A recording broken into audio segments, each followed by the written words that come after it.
So here we are, another episode of Antagonistic America. It's your boy Gerard Michaels coming to you live from a shared universe podcast studio at the Jersey Shore. We have producer Chris with us today in the audio studio.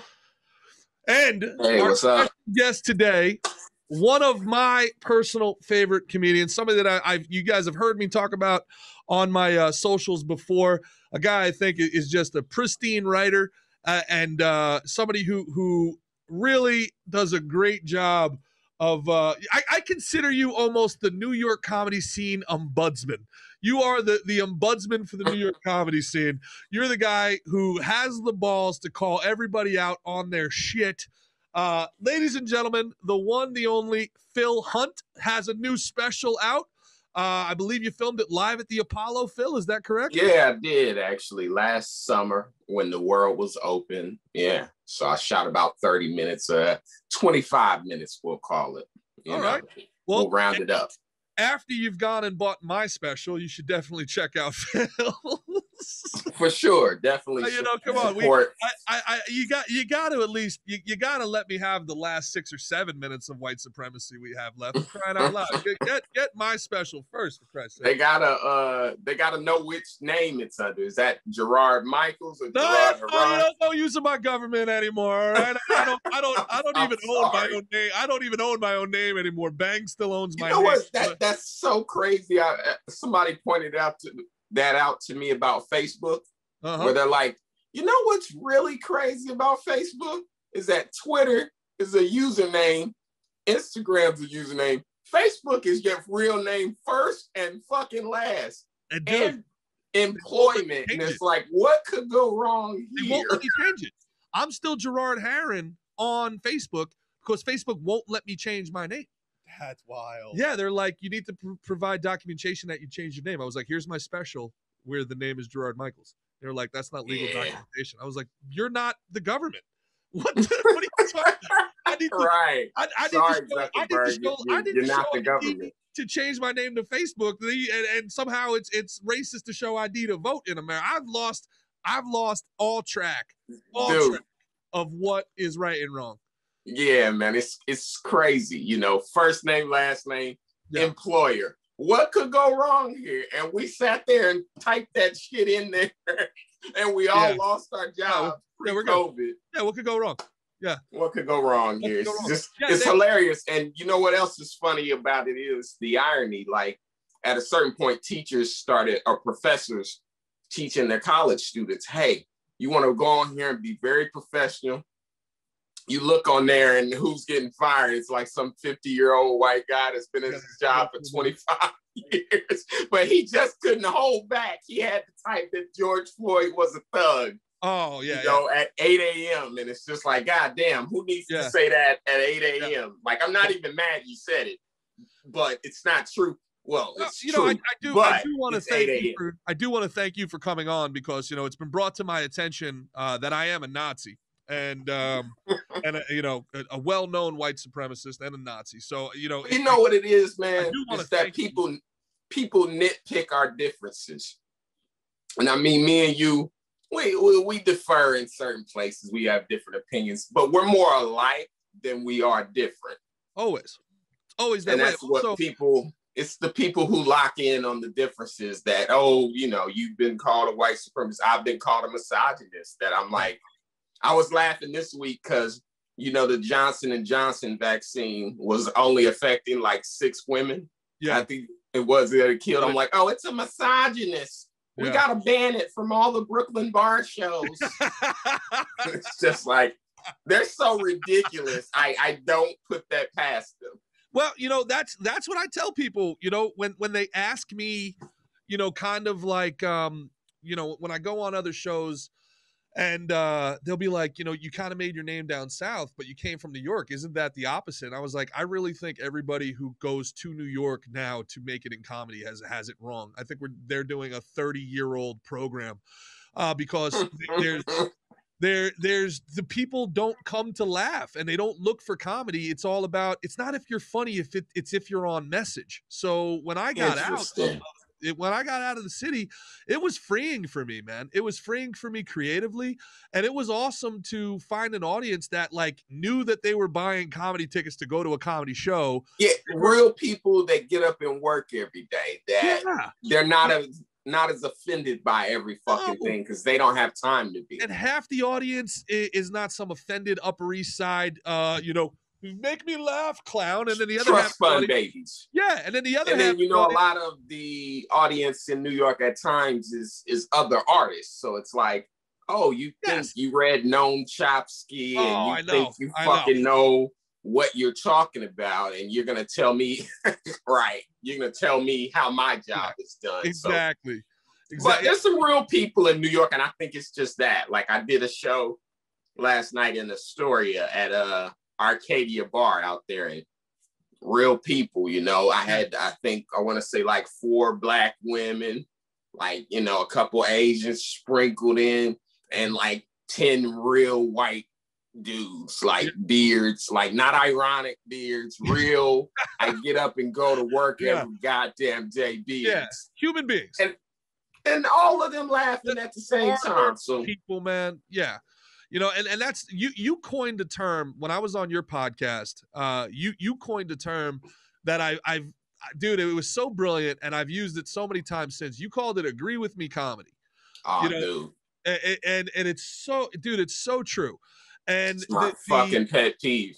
It's agree with me comedy. And you know what? And you called them look-arounds also. And it was so true. And it's, it's typically liberal white women, really typically liberal white women, where you tell a joke and you can see that they, before they internalize laughter, before they internalize whether or not they think it's funny, they look to see if other people are laughing first. And if a Black woman specifically laughs, okay, I have permission to laugh at this.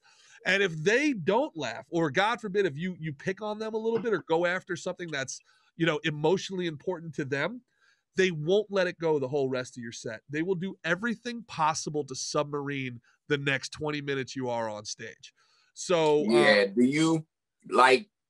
They got the easiest life, but they're the most offended by everything. Talk about the liberal white women. Yeah, that's why when you talk about New York, it's like, nah, I've been here 8 years. You get up into Harlem, people don't give a fuck about nothing. Yeah. You get out in the real Brooklyn, not Williamsburg. People don't give a fuck about nothing. It's coming up into Harlem now.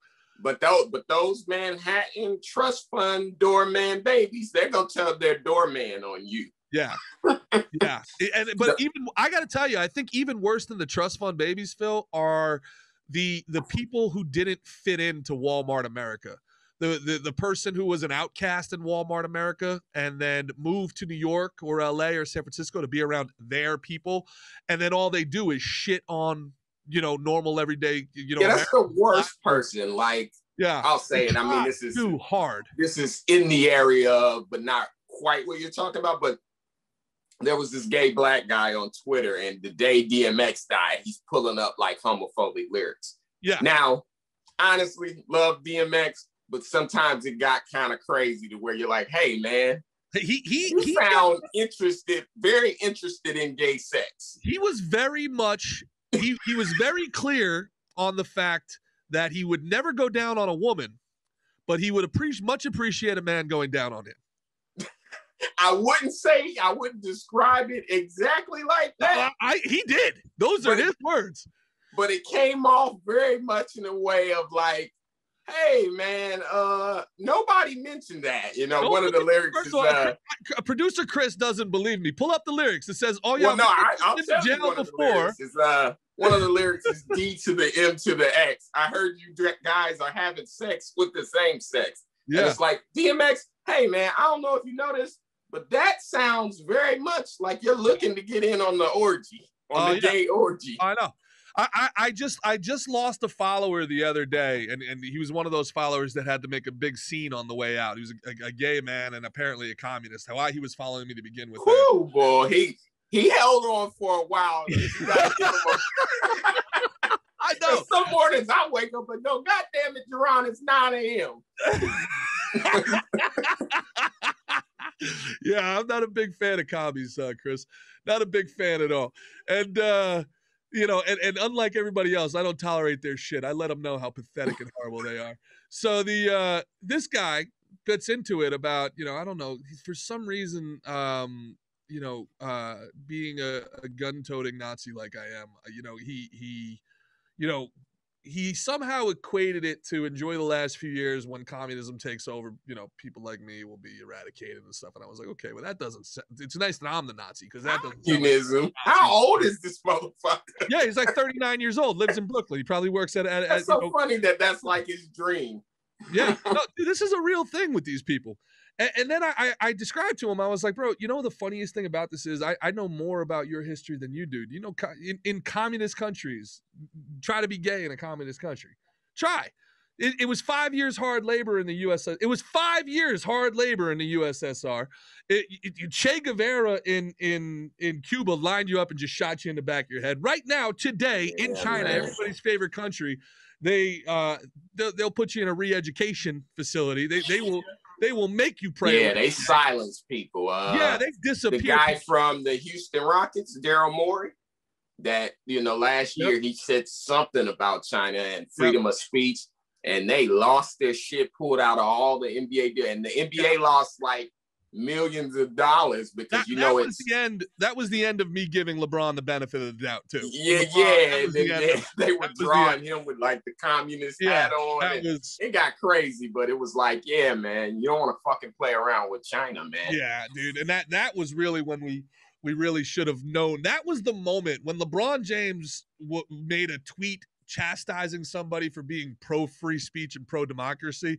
That's the moment where we kind of should have realized, you know, China has a foothold here that we don't really realize that they do. Communism is not just like some passing fancy. They've got their claws in our culture. Yeah, I kind of got lost in whatever happened there, but I know he said something, but it was one of those things that, like, look, what is it? Tiananmen Square?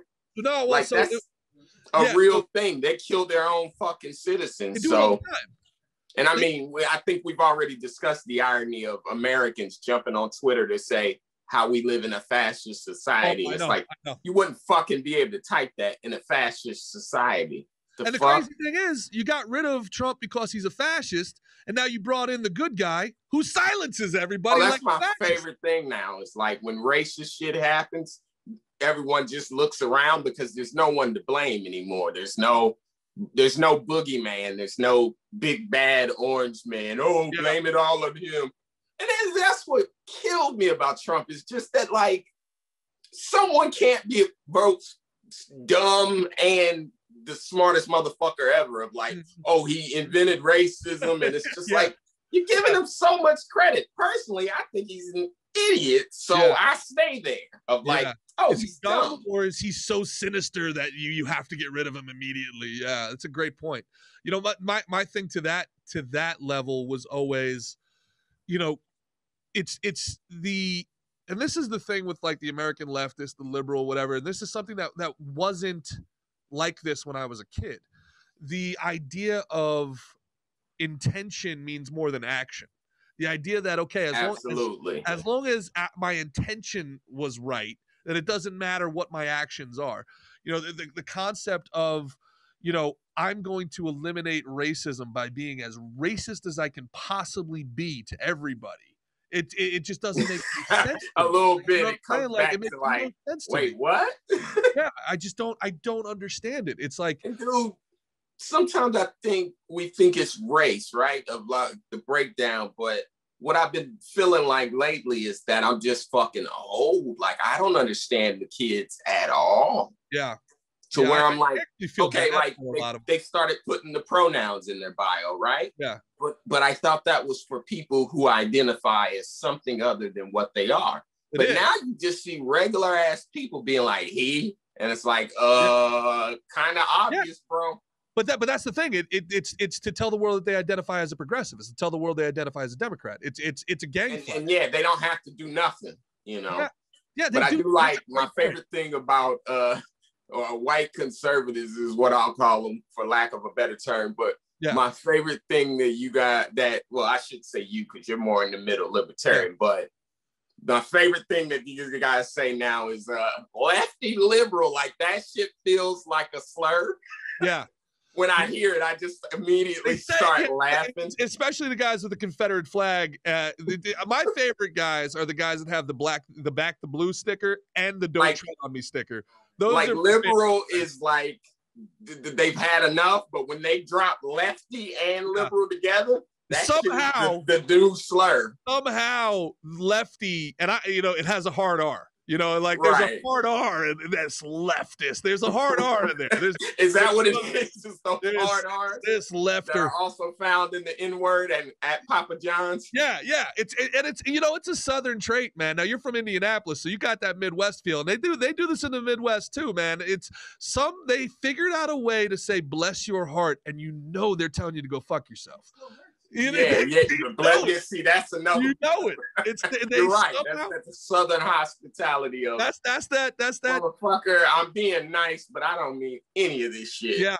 You know what, man? And we've lost the ability to not give a shit. I think one of the things I've always liked about you, Phil, is that you're on my same wavelength with like, why the fuck do I need to care? Like. That's what I was saying earlier about like age, and I don't know how old you are exactly, but 34. Yeah. So yeah, we're the same fucking age, so that makes so much sense now. Not anymore like cartoons. I'll tell you one. Like I was on TikTok, and obviously, it's gratuitous. It's basically porn. Of course, some girl with a nice ass is shaking it up. I see a link in her bio. I'm looking to subscribe to her OnlyFans. I'm hoping it's within my budget. I'm hoping it's less than $12. So I go and I click it, right? I see her OnlyFans at the top, and then at the bottom, there's like a little black button that says donate to end racism. And I'm just like, what? Like, when we were coming up, it was enough just not to be racist. But now it's like, I gotta fucking give you money. No. All right, you talk about misogyny. I'm going to lose. If Dominic Izzo didn't lose all my female fans for saying, and it was a great episode with Dominic Izzo, but he said that, he straight up said, Dominic Izzo, 30 years as a cop. He's a commenter on the Young Turks, and we were talking about what happened in Minnesota. And he said straight up, there should be no female cops. He's like, if there's no female cops, there's 2 more people that are alive in the last 2 years. And I was like, well, you're not going to win a lot of fans with that one. I think so. And your logic is... The woman that shot the black guy, Terrence Crutcher, that was Betty Shelby, right? She had her gun taken while she was on duty prior to shooting him. So I think a lot of times they're very fast to shoot, just like this week with the kid. Whereas I feel like a bigger man, and I even think I'm for discrimination of cops of like, no small guys. Like I've been had encounters with cops that I'm just like, hey man, you're the size of a fucking teenager. Yeah. Like if I wanted to do something, I just do it. Like even when that guy has to fucking shoot you. That guy right. Even when you watch the tape of Eric Gardner, I mean, he's a big guy. It's 4 of them on one guy. Yeah. So it's just like, yo, hire bigger, stronger, more confident people. Yeah. And I think you get less shootings. No doubt about it. I mean, there's just no doubt about it. And this is huh? What TikTok said what? It just died. Oh, all right. Bye, TikTok. So yeah, we actually talked about what'd you do on TikTok? Huh?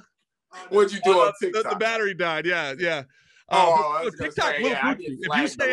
If you say anything about China, TikTok will boot you. You say anything about vaccines, TikTok will boot you. If you say the word vaccine on Instagram Live, it will end the live. Well, that's what's funny about censorship, right? I typed a tweet, and I mean, I've typed some crazy shit on Twitter before, I've gotten drunk and just fucking fired off a rant. If you don't, I gotta tell you, and you can take this to the bank, Phil. All right, if I ever get a job where I am, in a forward-facing position on a television, you're the first writer I'm hiring. The very first writer. Definitely, man. We'll have some fun, and Monday through Wednesday, we'll piss the lefty liberals off, and Thursday through Sunday will piss off the right, and it'll just be a good time of just the self-righteous. The self-righteous, they, you know, and you've survived it, much like myself. Now, I haven't survived it in the New York comedy scene. I've basically been blackballed from the New York comedy scene, but I'm also like, I didn't give a shit either, so I'm not going to come back and bend the knee and kiss ass and try to get in. So, like, I'd rather fucking rent out a Starbucks across the street from one of these clubs and sell 500 tickets. Do you like me now? You know what I mean? Well, I feel a little like what you were saying earlier about the comedy scene of a lot of the old model is archaic. And I mean, even myself, I feel like I moved here in 2012. And then you started seeing in like 2014, people like, I'd say Southern Ma and DC Young Fly, that they never had to come to New York or LA. They got it popping off the social media, and then boom. Well, once they came to New York or LA, they already had gigs set up, agents, managers. So I do definitely feel like everything's changed kind of right before our face. Well, just think about it, bro. I mean, right now, before we died, what was there? There was 40 people on the live before it died. I mean, we're in hour 3. There was 40 people on the live. You know, on a Tuesday night, am I going to go all the way into the city and listen to 7 bringers, you know, stumble through their 5 minutes? And that's not to make fun of them. I was there. I went through it, you know, and then one of them gets off the stage and 10 people leave, and another one gets off the stage and the 5 people they brought leave. All the people that brought. I am closing out a show. I hate that term headliner. If you don't sell tickets, you're not a headliner. But here I am closing out the show, or you know, and there's 7 people left in the audience because the 9 bringers have all they've left. You know what I mean? And I'm sitting here like, what, is this worth $25? I'll stay home. And then if you count the people you brought, you know, another $75 you brought into whatever random shitty ass bringer. Which, by the way, there is nothing wrong with bringers, because you need to learn how to sell yourself. The problem with bringers in the artistic world is that they make you start with that, and you're not good enough. So you bring those also people. It's T-ball a lot of times. It's like, your 7 friends were there front row. Like, what the fuck you think? That you think that shit works You're not in the real world? Yeah. So, but it is funny because just like you say, really headlining at the end, you know, meaning in the true form of the word, is a bringer. You have to sell tickets. So, you know, it's kind of some people start and some people's in. I've been lucky enough to maneuver around that system and, you know, whatever. I don't know how the hell I made it here. Just as you said, I've said all the wrong things. I pissed all the people off, but that's the great thing about New York. Phil's got the magic melanin, so there's so many avenues. They can't do it. You're uncancelable still.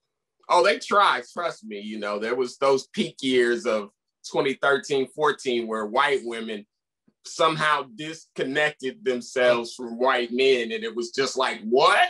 You're the minority. They finagled themselves some scam, boy. These Brooklyn honkies, these commie honkies, they somehow got all of the privilege of being a sexy woman, a white woman, and they somehow hitched their wagon to all the suffering. They were victims. They were oppressors and oppressed. They were paying reparations. It was insane. It was just like the white guys killed Emmett Till because you said to do it and you lied. But somehow here you are in 2013 going, hey, I don't have anything to do with that. They are the arbiters. They became the self-appointed arbiters of right and wrong. You can't do that. Why?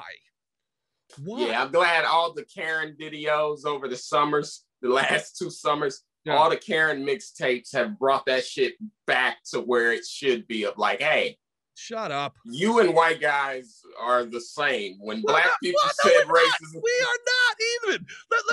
Like I said, I'd say they're worse because at least I can punch you. Serious question for you, Phil, because now the critical race theory is America's, you know, doctrine. It's our Bible, and all white people evil, all white people demons, all black people angels, good guys, bad guys, everything in between. I got it. When did every white person become British? Like, you understand what I'm saying? Like, when did all white people become British? What do you mean by that? I'll explain exactly what I mean by that. Chris, do you understand what I'm saying? Like, in America now, today, all you hear about is white people as this monolith. White people tears, white people oppressive this. The Irish, all right, my people, the Irish, we've only been white for like 80 years. No bullshit. Look it up. Yeah. Look it up. Look up Irish ape. Pull it up. Irish ape. Look at Harper's Bazaar. There's a story by Ta-Nehisi Coates, a very famous leftist and black nationalist writer. Yeah, I know who he is. Howard. Good writer. Brilliant writer. And he wrote, do you see what I'm saying? Have you seen this? I don't know, Phil, can you see this on the screen or no? I can't see it on the screen. Is there any way we can share this to the screen? Share the screen. Phil, you got what it just tell me what it is. It's the Irish ape. So it says job hiring, everybody but black and Negro need apply. Everybody but the blacks and Irish. They called us the European Negro. I shit you not. There's an entire article. First off, that's funny. It is. There's an entire article that like says, you too, redhead. Yeah, there's an entire article that delineates, and they're trying to use like. Well, and I mean, like, I don't historically like. I actually can't get it right now. Okay. Don't worry about it. You just have to trust me, all right? No, I trust you, and I was gonna say, factually and historically. Go down to the Harper's Bazaar. Go down. This is Harper's Bazaar, Harper's Weekly. Well, go up. Right there. Look at that. Look at that. Jesus fucking Christ. The name of it is Monkeying Around. It's called Monkeying Around. This was the biggest magazine in the world at the time. This is from the 1890s. Harper's Weekly. Monkeying Around, a journal of civilization. It's got a scale, and on one scale, it's a black monkey, which looks like very southern getup, and then sitting equally to his right is a white monkey, which has very typical leprechaun getup. And it's called Monkeying Around. So why Who wrote this? Dr. Seuss? That's right. is this one of his band books? Look at that. Dude, I'm telling you, bro. Listen, I hate some of those racist cartoons because I'll fuck around and look at it and laugh. Yeah. I'm so silly because it's just like, who drew this? Like, did they not laugh as they drew this? This is ridiculous. So it comes off as defensive when I try explaining this to people. Well, no, and I hear you of like, I think I don't want to be called a colonizer.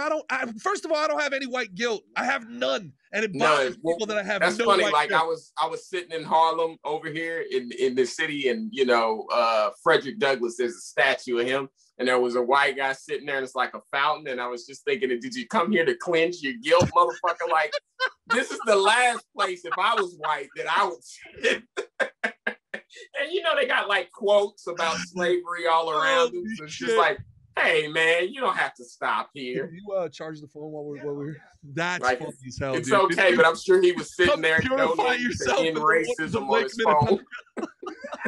He came to purify himself in the waters of Lake Minnetonka, man. Yeah, at a certain point, it's just funny. Like, you dumbass, you're donating money to end racism. This is my point, right? Like, there's this, and you talked about it earlier with the new generation and our age, right? Like, so, you think of the stereotypes that are out right now, and they call white people colonizer, and I'm sitting here knowing the history of my family in Ireland, and I'm like, we got colonized for 800 years by the British before they even knew the New World existed. We were getting our ass kicked by the Romans before the British. The Vikings, the Romans, the British all colonized the shit out of my people. How you gonna call me a colonizer? All of that shit is true, right? But you got to understand the perspective of most black people in America is we're on the bottom. So we're just looking up going, fuck all you white motherfuckers. That's what I'm saying. I mean, when did all white people become British? And to your point, it's not exactly fair. But I'll say, Chris Rock on his special a long time ago said,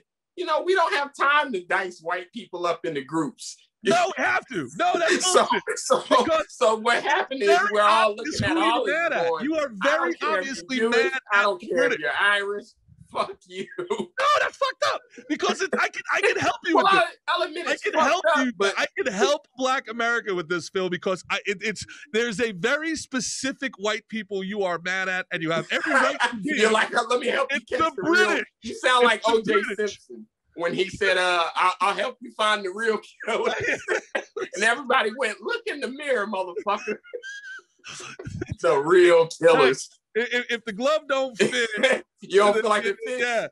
Yeah, I didn't colonize shit. If the glove don't fit, I didn't colonize shit. So to your point, right? So the Black perspective is very much like you're talking about not being hired, and it's like, well, Black people were always hired to fucking work for free. Yeah. And then you have the double insult, right? Of the fact that America calls itself the land of the free. We weren't free when that shit happened. Totally. And then even now, some days you'll hear people say, oh, America's a nation of immigrants. And it's just like, yeah, after we built this motherfucker. Yeah. So I'm sorry, but your story about your great-great-grandfather coming over and working for a quarter fails in comparison.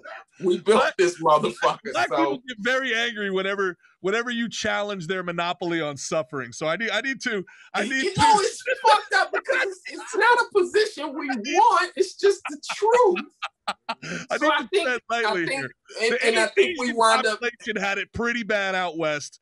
The Irish wound up having had it pretty bad. Different conversations. I think anytime a white guy and a Black guy get into it, the white guy will inevitably pull the I'm not fucking rich and I haven't had it easy card. I think what Black people are saying is, hey, I'm not even talking about money. I'm just talking about, have you ever seen a video of a cop kneeling on a white guy's neck for 9 straight fucking minutes? I have, but again, it doesn't excuse it away. The problem with it is whenever you try to present nuance like that, whenever somebody talks about Brock Nelson, and then you'll say, well, what about Sir Young? That was the Arizona guy, right? Yeah, but Sir Young was a football player in Texas who's a Black guy, and he got no time at all. And then the same thing. You look at Breonna Taylor, horrible situation. What happened to Duncan Lemp, a white guy, is way worse. Like objectively, he exposed cops for being corrupt. Somebody said they smelt marijuana in his apartment. They threw flash grenades, lit him on fire, and then shot him because he exposed someone. Goddamn. So, that's they executed the motherfucker. But the problem with it is, so not to cut you off, I want to be very clear about this because I am joking. I'm having fun with this. I don't see that as a black and white issue. I see that as a state versus citizens issue. I see that as the power of authority versus the citizenry. And that's why, especially Black Lives Matter, people like Colin Kaepernick, they lost me immediately. And people think it's a race thing. Like, I don't want to support. It was a communism thing immediately. If you had an issue with, just to complete the thought, Phil, if you had an issue with state violence, and then you immediately promoted an ideology that is known to have more state violence, you lost me immediately. That's right. And I think, just as I was saying earlier, at times I think sometimes we just our approach is so abrasive and divisive that, like I told you, I think me and you, now that I realize we're the same age, like the exact same age, we're more bound by our age than anything. So sometimes to focus on our differences is almost a deflection and a distraction, and then people become emotional. So at a point, it's trying to have a logical conversation about very emotional topics, because the white guy is always gonna feel like, hey man, I haven't had it fucking easy, and the Black guy is always looking like, well, if this was a video game, you at least played on medium and I played on hard. So there's never like an eye to eye in a relationship situation. But I think you're right in a lot of ways of like, I don't know if you've ever heard of Black guys kind of in the political realm or like speaker realm of, his name's Maj Toure. I love him. And Black Lives Matter. I've actually asked him to come on the show a couple times. One of the things he was saying, and I think it's one of the smarter things I've heard all year, is he was just saying how we fuck up by talking about police killings by even mentioning race. Just say that Black guy is an American. It's the state. And the guy you named, I think, was the white guy that was in the hotel on the floor in Arizona, where it's like, both Americans. So if we approach it from that angle, everybody agrees, nobody yells white lives matter, no one yells all. It's just like, hey, an American was killed by the cops. Yep. So it's language. And a lot of people, I think that's a more mature way, but we just learn You can't divide people with maturity, though, and you can't. You know, there's a whole lot of money that's been made. I mean, I just went on a whole rant on this on my Instagram, and obviously, you know, people get very, very, very angry that I brought attention to, Patrice Cullors and her wife Miss Khan buying $4 million homes, and they're like, well, why do you have a problem with that? I thought you were a capitalist. I'm like, yeah, but I'm not the person out here promoting communism. I'm not the person facts. It's like MLK and Malcolm X, they died almost penniless. There were no mansions, no nothing. So I do look at that and go, what the fuck is BLM up to? And I mean, I support it as a mantra and as a mission statement, but I do not fuck with the organization at all. It's very difficult. You talked about the messaging. It becomes very, very hard because you want to support your friends. You want to support people who are feeling. One thing that I've learned from this situation, that I've learned about myself over the last 2-3 years. Now, I grew up in an environment as an athlete. I grew up in a pretty diverse environment here in the Northeast. I never gave a shit who you were, what your race was. Could you play ball? Could you play? Could you hold your own? And that to me was the best I could do. I could never say I was colorblind. Of course, nobody ever is. Yeah, you see, what color people are, but I think could honestly say I was color. I don't give a shit. You know what I'm saying? No, and I think that became a almost cliche at a point to where it's like, no, some people really mean that shit, or like they don't see it. So even bring it up at a point to them, it's just like, hey man, you see me, my cousins, mixed. My wife's this. I don't care. I grew up around. I had more in common with, the black guys on my football team than I did the white guys wearing Hollister in high school. I had more. And that's the beautiful thing. And I think sports and even the military, like I'm a military kid. I'm a military brat. So all my oldest is like a melting pot. And it's like, nah, we laugh at our differences, and we bring them up, not because we're racist, but because it's fucking funny. Yeah. But in this environment, though, close together, and sports is a lot very similar. Yeah, but in this environment, that's also led people like me who grew up thinking, like legitimately thinking, these are my equals, these are my peers. I never thought I was above, but I definitely don't think I'm below. And that's in this instance where it's like, you need to admit your privilege. You need to admit this. Yeah. You need to take, it's like, I can only describe it to people because they're always like, oh, white people aren't oppressed. I'm like, I've never said for once I was oppressed. I'm starting to get fucking annoyed. Like, it's like, if you've ever been in a relationship with somebody who consistently accuses you of cheating and you're not cheating, eventually it's like, you know what? And I think I see both sides there of like, just the arrogance of making someone apologize is just insane. Yeah. But then I do see like the area of like, hey man, if you're one of these white guys that argues with black people about police brutality, hey man, can you just acknowledge this system is racist? You see it. Yeah. Black people are 13% of the American population, but 85% of the prison population. That's not a fucking accident. Why do we have for-profit prisons to begin with? And see, I think you're very much on the other side of that. That's asinine. All of this shit is asinine. And like I said, for somebody like yourself, of just like, you see race almost as the distraction and the deflection. Exactly. And it's like, hey man, we're all American. Yeah. Let's talk about it from that perspective. Why do I have to be Dr. Evil? Yeah. No, dude, you hit the nail on the head. And what's odd is, in my view, that is as non-racist as you can be. That's as much respect as I can give somebody, is to give them their own agency. And now black people I went to school with, people I would have considered friends, I get into arguments with them because I'm like, you don't want equality. You're looking for special treatment, and that bothers me. And they're like, how dare you say that? And I'm like, preferential treatment. Although I'll say, I do believe in affirmative action, and the fact that white women stole it might be the greatest American heist of all time. That shit is like, Mission Impossible, he sneaks through the lasers and grabs the jewel and then goes back up to the ceiling. That shit is one of the greatest heists of all time. That's such a great fucking point. But yeah, Liz Warren makes an entire career on being 1% Indian. Like, so every white woman that talks to me, I'm just like, Jesus. Like, I feel like for white guys, at least most of you took the kind of brunt of the shit. Whereas with white women, it's just like, hey, hold on, let me remind you, you aren't good fucking person either. Yeah, dude. You know what happens with men is too, we're fixers, right? Like you present us with a problem and we say yes or no. I agree, I disagree. All right, how do we change it? The fact that there's nothing here but shut up and give me your money. Like, I feel like the liberal white woman, this is turning into the liberal white woman bashing hour, which I love, by the way. Thank you for we should have invited Bill Burr. He's the guy, right?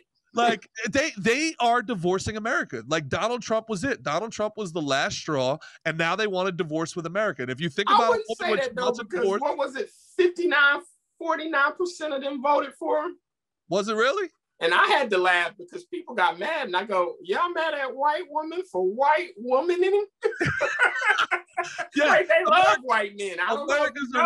America's a racist country. White women elected Obama overwhelmingly twice.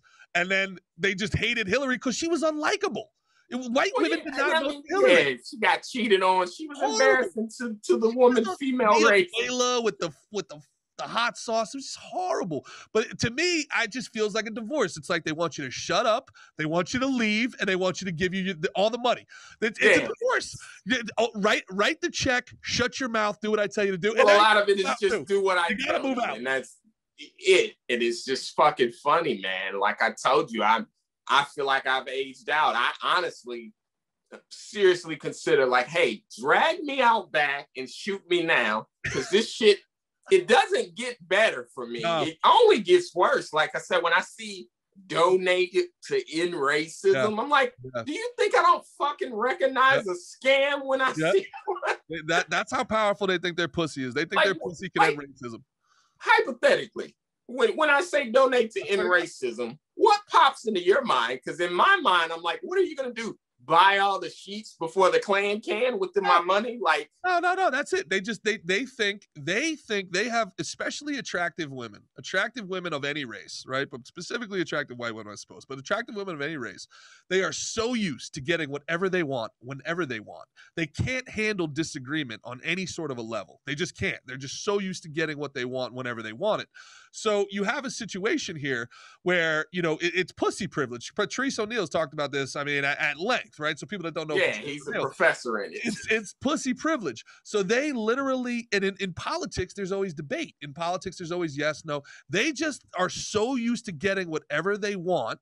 Right? Look at the arguments that they make. If you make an argument with somebody and they're like, well, just give them the money. And you're like, okay, well, who's paying for this? Shut up, incel. Okay. Right. I'll tell you a funny one about incels, right? Is that the internet has dubbed, do you know the rapper Future? Yeah. They've dubbed him as an incel, and I go, he's got 9 kids. Yeah, I was gonna say, what isn't incel stands for involuntary celibate.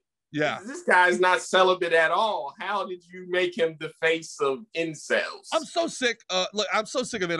Everybody, I think, is sick of cancel culture, internet culture. It's just it's a heaven for bullies. But the fact that this culture has somehow decided that Chris Brown can have a career and Rihanna can't. Well, how did you get Rihanna got her ass beat and it ended her career. How? I don't understand. Like, nah, I wouldn't say that. She's had some hits. But you know what? Did have some hits. About 7 or 8 looked clean from the pictures. But you know what I think is hilarious? You fucking ass. See, now I don't want to laugh at that on camera. Did you see what they're doing to Andrew Yang? No, what they do?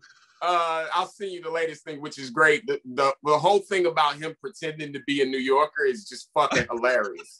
Of just like him being like there's a meme of him that says like, look, it's my favorite New York pizza spot. And he's pointing at Sabaros. It is just like, all right, that's goddamn What did you think of this Stop Asian Hate thing? What did you think of all the Stop Asian Hate? We'll get to that, but first, So Andrew Yang was outside of a comedy club. We won't say where. I'm not even sure where, honestly, but I know where. It was outside the state. Anyway, Chappelle was there, right? Oh. And he introduced Dave Chappelle, which people already, are mad because they're like, that's the Nazi comedy club. And how dare he be there on stage? Dave Chappelle's transphobic, blah, blah, blibbity, fucking blah, blah, right? Yeah. So there's another video of him outside the club, and like this black comedian, I think his name is Lawrence. Anyway, he was asking Andrew Yang, and of course Yang's trying to appear, what's the word I'm looking for? Inclusive. We're not talking about Deloach. This wasn't Deloach, was it? No, not Lawrence Deloach, but another Lawrence, a newer Lawrence, I think, comedian. But anyway, he's talking to the guy, and of course, this is what Yang gets for trying to be inclusive. So let me get this great moment on camera of me talking to a black guy, and I'll admit, like, yo, he looks thuggish. Like, I probably wouldn't talk to that nigga on camera. Anyway, and Lawrence, if you listen, I'm joking. He's a joke. Anyway, so he comes over and somebody else starts filming it, and Lawrence, the comedian, is kind of like, hey man, what do you think about people who fuck bitches with Timbs on? and you can see in Andrew Yang's face, like he wasn't ready for the question. So then, in his awkwardness, Lawrence fires off another one and just goes, hey, Yang, you ever choked a bitch? And Yang, like, runs off camera. He, covers his face. You want to be mayor of New York? Yeah, and it's so funny because his political opponents are using that video against him. And I mean, me and you both know, like, we're the same age. When did it change? Remember when you were just responsible for you? Yeah, right? My God. And now you're walking down the street, a crackhead says something, and they get mad at you because, you didn't go stop the crackhead from saying it. It's like, hold on, you want me to resort to violence? Well, since this podcast is going to get both of us canceled anyway, like I'll take that point, exactly what you just said. Like, when did you ever have to stop, like, holding up for yourself? Like, I'm going to tell you something, and Chris, I'm going to tell you something, and this is going to be the truth. And the people listening, I understand that this is the end of my career, but I've promised you nothing but the truth, and that is why you tune in. I would have been on Epstein's plane. There's no doubt in my mind. Hilarious. There's no doubt. You're like, hey, I ain't passing up no vacation. I think about any of your friends has ever asked you to go somewhere. They think about it. Like, my bum ass friends ask me to go down to Atlantic City for a weekend. They're like, we got some girls, you want to come down? I never question them beyond that. I'm never like, did these women come here consensually? Are they all of age? I figure I could probably figure that out. Atlantic City, though, is top 10 affordable / trash vacations of, like, I love AC. Love it. Love it. Hey, Myrtle Beach. We're coming to you live. I just got back. Trash / affordable vacations. Shout out to my boy Christian Sicoli, trying to make a comeback now. But before we decided, I had a show down there, and it was my first show in a very long time. I did a corporate event down there, and he decided to take the trip with me. And then we decided, you know what, life in Jersey sucks. We're just going to stay here for another like 5 days. So I ended up losing money on this gig. But you know what? It was unbelievable. We had the time of our lives. Daytona Beach. Everybody was out. Daytona Beach. See, that's another. Daytona. I couldn't believe it. You know, great trash / affordable vacation. The trash. But yeah, you know when I recognize multiple bonus points. What do you say? So we have a thing where I rate the shittiest cities in America, and because between minor league baseball and comedy, I've been to 43 states now, and almost. We see that tattoo on that right arm. There you go. Yeah. So I embrace my trashiness. So I know whether your city's trash or not. Hey man, it's fun being trash, baby. This is it. So we producer Chris came up with I give an extra point if I got laid in your city, and producer Chris came up with the term bonus point. So Daytona Beach Daytona Beach. I am happy to tell you folks, Daytona Beach had not 1, not 2, but 3 bonus points. Bonus points. Yeah. That's gonna get it up. But the point I was trying to make, when I start rambling, Chris, you're supposed to pull me back. The point I was trying to make was your point. Like, after the fact, when it came out what Epstein was doing, I would have been like, yo, that's horrifying. I can't believe I was friends with that guy. You know, this idea that, like, you were, like, even Bill Clinton, somebody, you know, politically, whatever, I get politics, is, you know, but, like, if your buddy says, hey, you want to hop on my private jet and have a weekend at my house in the Bahamas? I'm going to have a whole bunch of model chicks there. Man. You tell me the man who is saying no to that. You tell me the guy that's you, and I will tell you, you know, a goddamn liar. Hey, you know who I felt sorry for that kind of got caught up in that wave of, like, we all think we're very good people, but at a certain point, there is a level of, like, I mind my fucking business. Like, that's his business. Yeah. Like, you know, I felt sorry for was Joe Paterno. Yeah. I'm just like, how did he know, like, what Sandusky was doing? And then, like, you felt like they kind of killed Joe until he found out. See, like, I agree with you up to the point where he found out and then brushed it under. God damn, because it's easy to say I'm a great person. I would have turned to being, but it's like, man. I'd like to think I would have beat the shit out of him, and I definitely would like to think I'd say that. I definitely know I would have beat the shit out of him, but calling the cops, just I don't fucking know.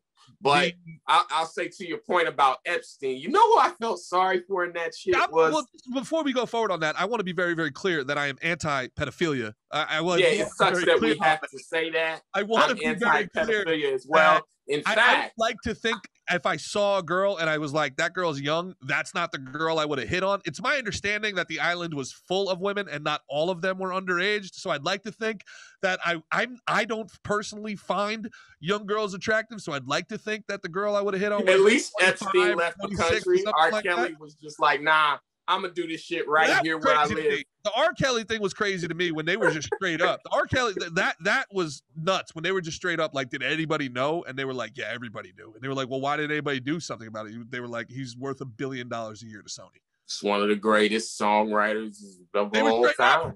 They were straight up. Did anybody know? I believe I can fly. I was gonna punch him, but then I said, man, hey, if you just give me an autograph. Everybody in Chicago knew. This guy was bootlegging his own child porn. And you would think, as big as he was in the 90s, that he would have been on Epstein's plane at some point and he would have logged in. I guess Epstein wasn't fucking with black people. Yeah, so. I don't know, man. Maybe there's like, I don't know. Maybe there's like, I don't think pimps roll together. I think they have solo. They're solo. You have to have your own harem. They roll solo. They need their own. Like, I don't want you in my business, and I don't want no chances of you stealing a sexy kid from me. Yeah. There you go. It's like two guys that get a lot of chicks and like, nah, that motherfucker might take the girl from me. Yeah, so you know who I felt sorry for. I'm going to title this episode "Fucking Career Suicide" as well. I'm going to title. We ain't got no fucking career. We don't fucking Zoom. You're drinking out of a red plastic cup, you degenerate. I got the same red plastic cup, but it's not on camera. Yeah, this motherfucker talking shit like he wasn't drinking a Bellini when this thing started. Something like that. Out of my fancy glass. This hood rich motherfucker is drinking a Bellini and a fucking... I had my pinky out, baby. What the fuck was I gonna say? No, you know who I felt sorry for in the whole Epstein thing? I felt sorry for anybody that was from Pedophile Island, because it's just like, you gotta tell people where you're from. People don't even know the real name of the island. So then you gotta go, Jeffrey Epstein's island. Crazy. There's a comedian. Like, before Wuhan, it was the most infamous place. Yeah. There's a comedian, I'm not going to say her name because I don't know if she uses it in a bit, but probably she doesn't, but she definitely would not want me to say her name. But she was just like, she watched that thing on Epstein Island, she watched the thing on Netflix, and her takeaway, she had no empathy for these girls whatsoever. She was like, these bitches are mad after he stopped paying them. These girls, and you're sitting here and you're feeling horrible. Like, there's no way you cannot feel bad for a victim of sex trafficking. But women are brutal with other women. They're like, well, remember, you know what I would do for Anderson $1,000 said that shit about Weinstein, where she was just like, bitch, you know better than to go to a hotel after a certain hour. Well, that was the thing with Louis C.K. to me that nobody ever brought up. It's like nobody can apologize. Nobody can like say like, man, what Louis C.K. did was right. What Louis C.K. did was wrong. But at the same time, like, I'm gonna be honest. If you come to my hotel room at 2:00 in the morning, I'm gonna assume consent that's consensual. You know what I'm saying? Yeah, it gets tricky, but yeah, he was doing it to people within the industry, and it's like, well, if nothing else, it's weird, if nothing else. So. Yeah, it gets tricky, but Pam Anderson said that shit, and that was her authentic first thought, and she's within the industry, so that was an insider. And then we do this thing where we go, well what's her name? Courtney Love said it on TV. Courtney Love, actually, to your point, Courtney Love, they were like, do you have any advice for anybody trying to break into the industry? And she said, like, on E, she was like, yeah, if Harvey Weinstein invites you to Chateau Marmont, say no. Well, yeah, that's the funny thing is we do this believe all women thing. 15 years ago, dude. We do the believe all women thing, and then the woman that we disagree with, we go, not that woman. And it's like, well, I thought all of their opinions count. And for me, people always read me as, oh, that's he's misogynistic. But I always say, well, the women I know are very smart and very like well planned out, and like everything's intentional. I argue women on TV. Women are smarter than men, and when I say that, I mean within social interactions. They have to be from a very young age because men are fucking conniving. They're not going to beat you up. They have to. When people sometimes describe women as being stupid, of like, oh, it's 2 a.m. Of course they're going to read a script and run lines in a hotel room at 2 a.m. I go, not the fucking women I know. Like, they're totally going to look you right back in the eye and go, maybe if you want to have sex with me, just ask. What? And then when you ask, they're going to go, no, because you fucking lied to me in the beginning, you dork. Don't lie to me. Want to have sex, just give me the opportunity to say no. That's right. That's my thing. I'm kind of an all or nothing guy. And I mean, I woke up this morning, my friend. Logical consistency. Just be logically consistent. Boom, exactly. Of like, I was talking about the end racism button, and I'll finish that by telling you, in New York, they've got these Wi-Fi towers now. So you can like plug in your cell phone or log on to the Wi-Fi. A lot of them have a concert on them that says, stop racism. And it's a list of artists that want racism to stop, apparently. But the screen's only like 8x10. So I'm going, so are the other artists that names aren't listed on here racist? What are you telling me? Yeah, that's the propaganda. And then I'm going to like pay to get on that. It used to be enough to just not be racist. Now it's like, oh, I have to buy tickets to a fucking concert. No, it's nuts, right? It's like it's almost like with these people that it's religious in a way. It's like when you wake up in the morning, you need to bend a knee and look at a poster of Michelle Obama on the wall and say, what can I do to make your life better today? How can I help you today? Please guide me with your wisdom. It's like, bro, even with your life so fucking good. Is your life so good? This is what I never understood about these people. Is your life so good? Do you have shit so under control that you can take on the pain, suffering, and needs of 100 million other people? Or is it that only have so much empathy? Like, empathy's a limited resource. And they weaponize it. I think that's what's happened with me is I just don't give a shit anymore because it's like nobody gets credit for all the good that they do anymore. And you look at what happened with COVID, Phil, and you look at an entire species of people that took their own personal well-being and they said, look, you've got to shut it down. You've got to shut your business down. You got to shut your life down. You got to shut yourself up from all your friends and your loved ones.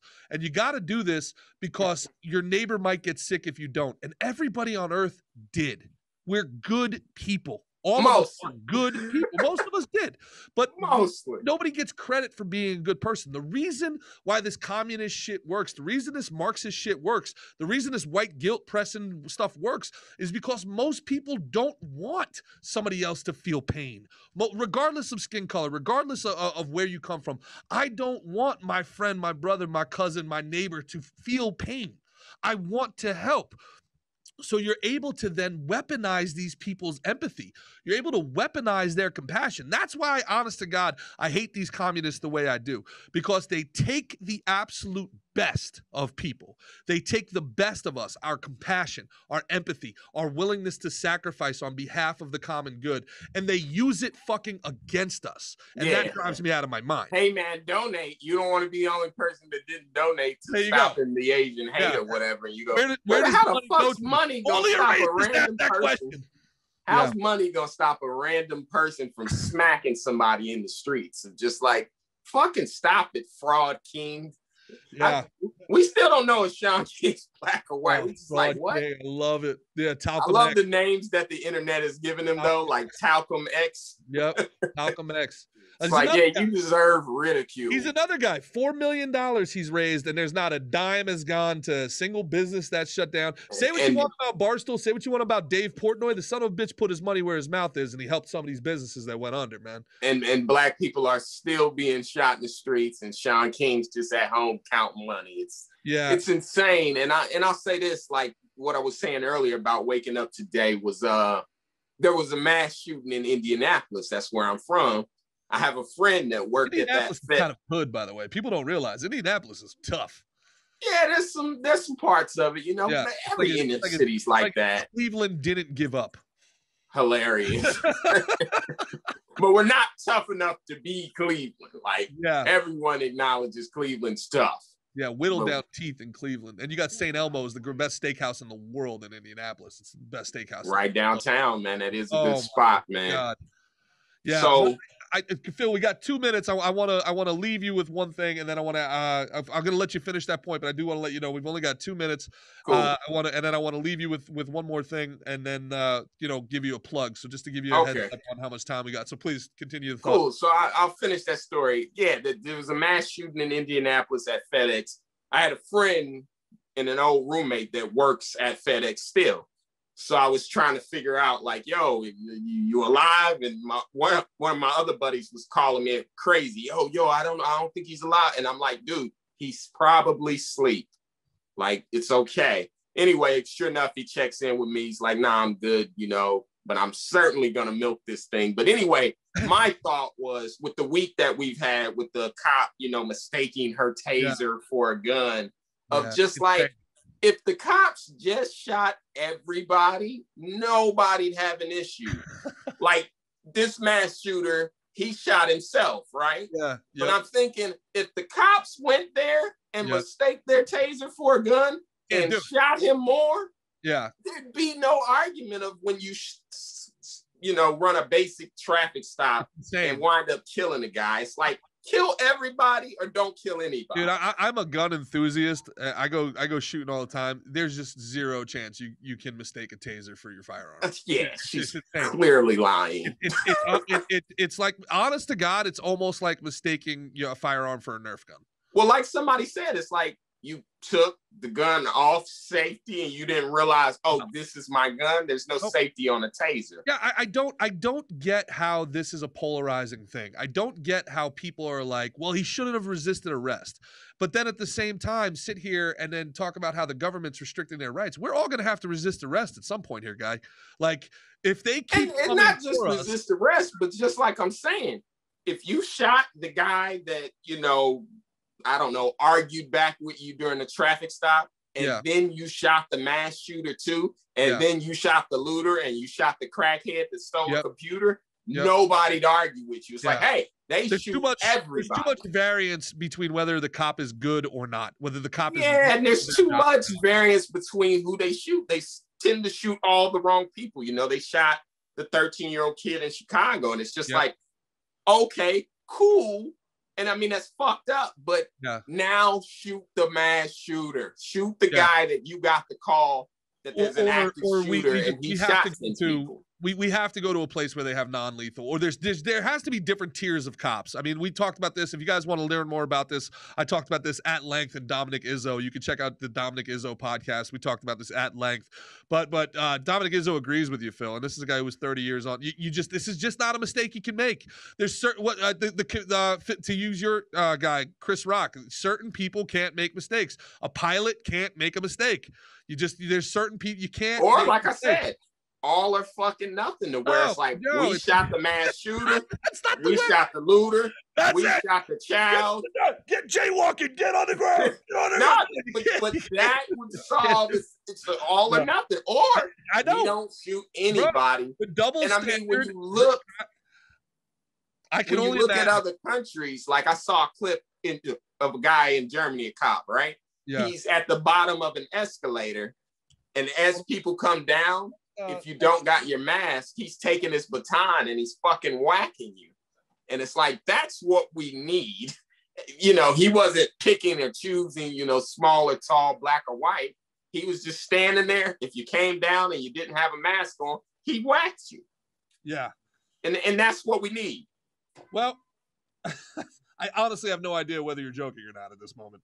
No, I'm dead serious of like, yo, shoot everybody or don't shoot anybody. Of like, how's a guy going to church, shoot 9 people, and you take him out in handcuffs? Well, a routine traffic stop, I mean, you got to shoot somebody. Dylan Roof, right? Like, that's what you want. Now, the argument with that is that because you have a gun, you don't get killed. Now, there's the other argument with that is that the reason they're not getting killed is because they got a gun. The reason they're not getting killed is because they have, now that we're going to go down a whole nother route. I got to have you back again. We got to have a whole nother route. But the reason that Dylan Roof is alive is because he had a gun to shoot back. I mean, that's neither here nor there. That's the logic there. And yeah, I hate that sometimes people always go, oh, well, they weren't resisting. I'm like, shooting 9 people is fucking resisting.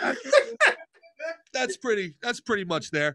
But all right, I do want to finish this on going back to not all white people are British.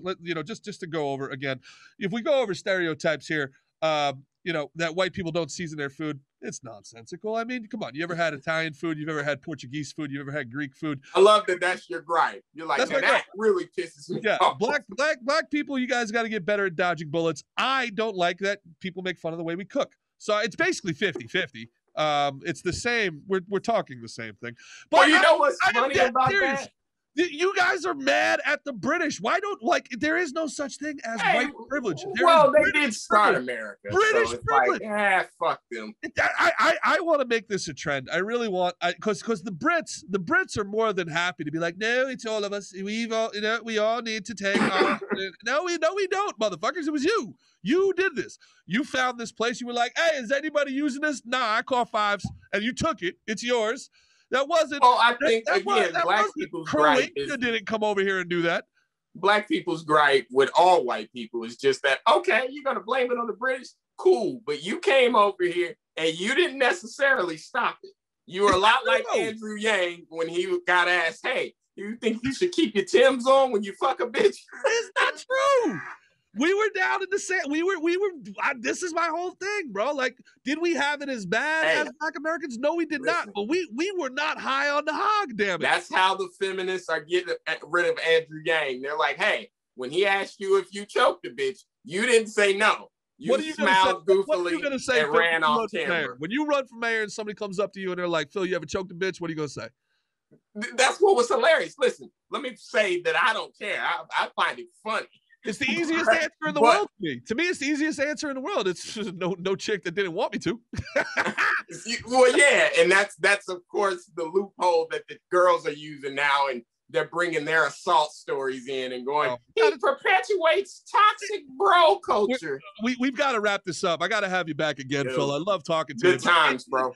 Isn't it so amazing how the girls that are the loudest about that also have the craziest shit on their OnlyFans? Like, these girls are a step away from death. These girls think of domestic violence both as a tool for power and as an aphrodisiac. Like, it's and some sort of fetish that they can sell. Insane. Some of the stuff, like, you got a robbery rape video on your account. You know that, right? Dude, it was I was with this girl in Brooklyn, and man, we really don't have time, but I was with this girl in Brooklyn, dude, and she was so into the pandemic stuff that she kept her mask on while we were together. She was riding me reverse cowgirl with her mask on, and I was like, I really don't think. Did you pull the straps and like I said, let go? I was like, I really don't think you know how viruses work. And she was like, you're ruining this. I was like, I don't think I am. I think you have a mask on. Like, I am ma'am, you're going to need a different shot after we're done. I am inside of you right now. You know, we have protection on the wrong part of our bodies here. So anyway, she flips over. She asked me to choke her. I'm like, you've got a mask on, but you want a 300-pound man to choke. Like, I am so confused by this situation of what is true danger and what you don't. I've lost all sense of reality. I've lost all ability to discern between satire and objective. Yeah, I see some of your videos and I go, exactly. Because like I said, I think I'm glad that we discovered today that we're the same year of like, 86, right? Yep. You're just looking at these kids going, what the fuck are you even talking about? Oh, man. Phil Hunt, ladies and gents. Phil, where can they find you, man? They can find me on all social media at iamphilhunt. Also, inbox my Cash App and donate to End Racism. I don't fucking know. Listen, to all my followers who feel a lot of guilt dealing, with a clearly racist, white supremacist Nazi as myself, after you subscribe to my Patreon and give me your money, remember, first, supremacy. So you give me your money first, and then you can cleanse yourself in the waters of equality by then donating to Phil as well. And also, I have an account set up to end pedophilia. You send me your money, I get out there and look for them. It's a great deal. Phil, that's true. Phil he's known as the Harlem Batman. He goes out and he's the Harlem Batman. He goes out late at night after shows, and when girls are walking the streets, he very politely asks them for identification and then chastises them for being underaged out that late at night. Yeah, so send me money so I can keep that going. I'm out here for the good of society. Phil Hunt, ladies and gentlemen, the good Reverend Phil Hunt. Producer Chris, do you have anything for Phil? Guys, do you know where to find this podcast when you're done listening? Podcast, Spotify, fucking anywhere you can find this. Find it on YouTube, find it on iTunes. Hit me up on my Patreon, guys. I want to thank you so much. Listen, all jokes aside here, you guys make this go. I am able to say the things that I'm able to say because of you. I am not beholden any longer to any sort of Los Angeles or Hollywood-based management. I am not looking for corporate sponsorships. I'm not looking to get back into the system, and that's why we are able to have the conversations that we have and be as honest and truthful with you as we can, and that is because of you. So thank you to each and every one of you who listen. Thank you to each and every one of you who share, and all jokes aside, thank you to each and every one of my patrons, people who support truth, honesty, and what we consider actual real conversations and civil discourse that brings us closer together, not further apart. Once again, Phil Hunt, thank you so much for coming on today. Can't wait to have you back again. Thanks, man. I've been Gerard Michaels. This is Antagonistic America, live from a shared universe podcast studio. We will see you next time.